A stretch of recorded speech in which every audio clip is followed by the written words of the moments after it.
3 দিন 4 দিনের ভিতরে সময় দিলাম পদত্যাগ করতে হবে। আর যদি পদত্যাগ না করে আন্দোলন সংগ্রামের মাধ্যমে আমরা পদত্যাগ করি, যেইভাবে হোক। বিএনপি আন্দোলন তো জানে, আর বিএনপি পদত্যাগ করে তো জানে। তাই আজকে বিগত দিনে আমাদের ইশাক মেয়র নির্বাচন করেছিলেন, তারপর বিপুল ভোটে জয়যুক্ত হয়েছিলেন, কিন্তু বিগত সরকার তাপসকে বিনা প্রতিদ্বন্দ্বিতায় তাকে পাশ করে মেয়র বানিয়েছে। তাই আজকে আমাদের মেয়র ভোট থেকে রায় পাচ্ছে আমাদের মেয়র দেওয়ার জন্য, কিন্তু এই সরকার এই উপদেষ্টারা তারা শপথ করাতে দিচ্ছে না। তাই আমরা আন্দোলন শুরু করছি। 4 দিন টাইম, 4 দিনের ভিতরে আমাদের শপথ করাতে হবে। আমাদের ঢাকাবাসী আমরা আন্দোলন শুরু করছি, 4 দিনের ভিতরে আমাদের পদত্যাগ দিয়ে দিতে হবে শপথ। আর যদি না হয় লাখো জনতার ভিড় হয়েছে, এই যে এই ভিড় ঢাকাবাসী আমরা ঢাকাবাসী যে বিএনপি ঢাকা মহানগর পক্ষে কোনো নেতা আছে? সবাইকে ঢাকা মহানগর পক্ষে কোনো নেতা আছে?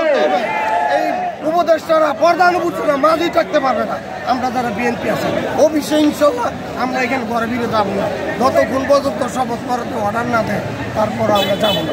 ইনশাল্লাহ আমরা আদায় করে আমরা ঘরে ফিরে যাবো। আমরা গত পরশু ইশরাক হোসেনের সংবাদ সম্মেলনে ছিলাম, আমি নিজেও উপস্থিত ছিলাম। সেখান থেকে ইশরাক হোসেন বলেছেন যে আমি ঢাকাবাসীকে বলিনি, ঢাকাবাসী স্বতঃস্ফূর্তভাবে এসেছে, তারা যদি চলে যেতে চায় তাতেও আমি বাধা দিব না। তো আপনারা কি ইচ্ছাকৃতভাবে শেষ পর্যন্ত চলে যাবেন না থাকবেন? থাকলে মেয়র কতদিনের আলটিমেটাম দিলেন সরকারকে?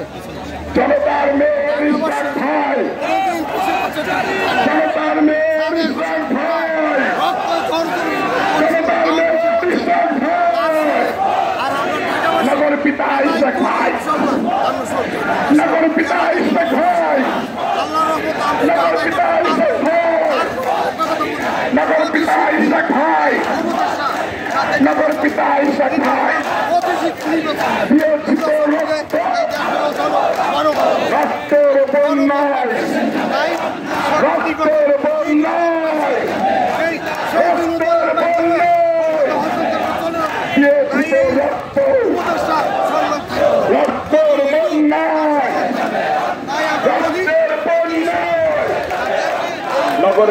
ইশরাক ভাই, নগর পিতা ইশরাক ভাই, হাততালি, নগর পিতা ইশরাক ভাই।